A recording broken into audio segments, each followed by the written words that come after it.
Do you have an author bio? And if you do, how do you know that it's good and that it's effective? So today what we're going to do is we're going to talk about your author bio and how to create a really great one. You have a story to tell, but you don't know where to start. Let me show you how to free your story. I teach you how to write and how to dig deep in your soul to release your story and make a difference in the world.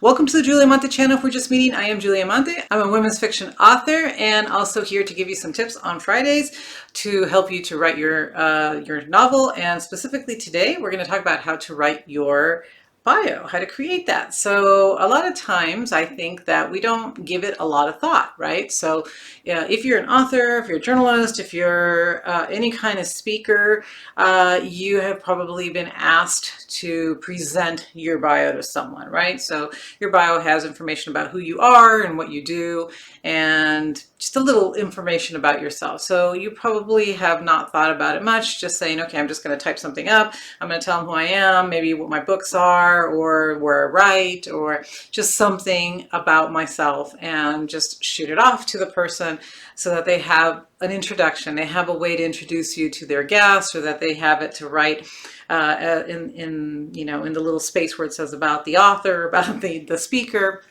Well, you want to actually pay a little more attention to that than just doing it, quickly and getting it off to someone. So let's talk a little bit more about that. What should you write and how long should it be and all of that good stuff. Okay, first of all, you want to rewrite your bio for each situation. Okay, so you don't want to just have one bio that you send to everyone.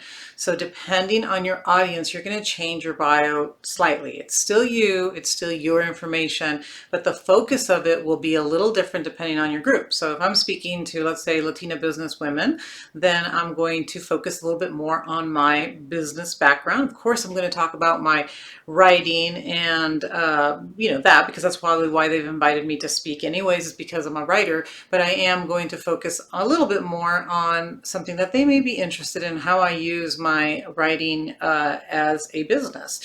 So I might focus on that. And if I'm speaking to a different kind of group, maybe if I'm speaking to educators or teachers, I might change my bio just slightly to for that group, to interest that group. Because what the group wants to know really is, why are you the one speaking to them? Why are you the one that is introduced? Why were you invited here to speak to them about whatever it is that you're doing? Sometimes it might be just entertaining. Sometimes it might be something that you are, some information that you're giving them. So, but they want to know a little bit about who you are and why they should listen to you. So you want to give that to them in your bio. Same thing if they're reading. So if you have an article, now your bios are probably going to be a lot shorter there. If you're just, author of such and such, or speaker at certain locations or certain places.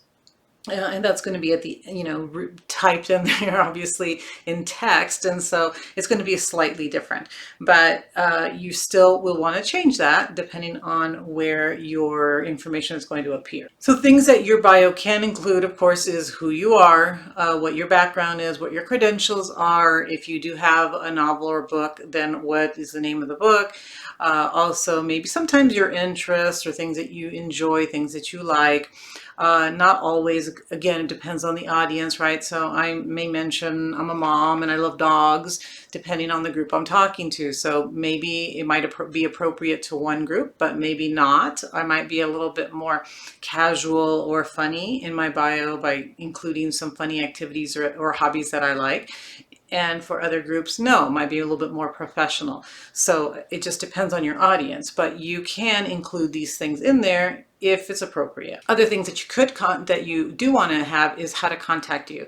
So either have your social media account, a website, an email, however you would like to be contacted. So if they want to know more about you, they can click on that link and then it'll take them to where you can provide a lot more information about yourself rather than that little tiny piece that you're given, at the end of an article, at the end of a blog or something. So we want to have that contact information there. Okay, some things to keep in mind when you're writing a bio is that you are writing in third person. So you are writing about yourself, not as yourself. Okay, so you are, of course, saying your name. Julia Amante is the author of, and it feels weird at first because you're thinking, I'm talking about myself in third person. That's really weird, but that's okay, because that's what you are doing. You're talking about yourself as the author, as the speaker, as the writer. Okay, so you talk about yourself in third person, and you'll get used to doing that. The other thing is that this is not the time to be humble. So I always talk to my students about writing a resume, and in their resume, you are talking about your strengths, right? You are telling them what you can do, what you're good at. And this is the same thing. This is, brag about yourself. If there's room in that bio, what awards have you won? What things have you done? What have you been recognized for? And you can add that to your bio because, again, it creates that credibility that people that are reading your stuff or listening to you speak are interested in. They want to know what you've done. Like, why should I listen to you? What, how are you an expert? Or what do you know about this topic? And what experience do you have, right? So they want to know all that stuff. So toss it in there. Don't be shy. Don't be humble. You want to tell them about your strengths. The other thing is, if you have common interest with the audience, that's when you toss those little extra things in there. So I'm speaking to moms. I'm speaking at an adoption agency. Since I have adopted 2 children, then I will probably put in that if I'm talking to that group, right? If it's relevant. So that's one thing you want to keep in mind, that whatever you're adding to your bio should be relevant to the group you're speaking to. This is why you change it all the time. So if I'm speaking to a group of people that are interested in adoption, then I'm going to say, well, the reason I wrote this book, and I wrote a couple of books about children that need parents, and this is promotion, right? So Family for Rafi was one of the first ones. Say You'll Be Mine is another one where an aunt actually has to take care of children of her cousin. Well, she's a cousin. Her cousin died and left the kids to her, so she becomes a mother. She didn't adopt the kids, but she becomes a mother even though she wasn't expecting to become a mother. So if I'm talking to a group that wants to adopt children or anything like that, then I'm going to talk about that. I'm going to say that because I have that common interest with them, and it also shows that there's no credentials obviously, but I've had those experiences, and so it makes me more relatable to the audience, or to the people that are reading my books. And then at the end usually of the bio, and bios can be long or short, I'll talk about that in a second, but you want to have that CTA, or the call to action, as marketers talk about, and what do you want them to do, right? You want them to go visit your website, so you want to have that, visit me at, follow me at this link, or we wouldn't probably say buy my books, but you would say, my books are available at. So that's available for them to go look at on Amazon, let's say, right? So you have a link so that they can go there. So you have that call to action where you're telling them to do something. Another thing that you want to do is, if it's possible, not everywhere it's possible, but have a picture of yourself. So have a nice picture so people can tie your face to your bio and, make that connection. So if you have room, if they offer to have a picture, then have a nice picture. Have some pictures taken of you. They don't have to be like professional pictures. They can be, and it's nice, especially if you're an author and you're going to have your picture on the back cover of a book, then it's nice to have a nice picture. But you can also have, your partner, your children, your friend take a nice picture of you. It doesn't have to be something that you pay a lot of money for. You can, but it doesn't have to be. I'm going to pause right now in the middle of the video just to ask you to please hit the like and the share button. It really helps me bring my numbers up a little bit, and I appreciate it. Now let's keep going. Lastly, you want to write your own bio, and you want to have a control over your bio. So if somebody just doesn't do that, like if they say, well, I'm just going to take your bio that I saw on the back of your cover, it might not be appropriate for that group again. So take control of it and say, no, let me send you my revised bio. Let me send you a different bio, because you want to have control over what people are saying when they're introducing you or when they're printing your bio somewhere else. So they don't want to just randomly pick up your bio from somewhere, or, worse, write it themselves.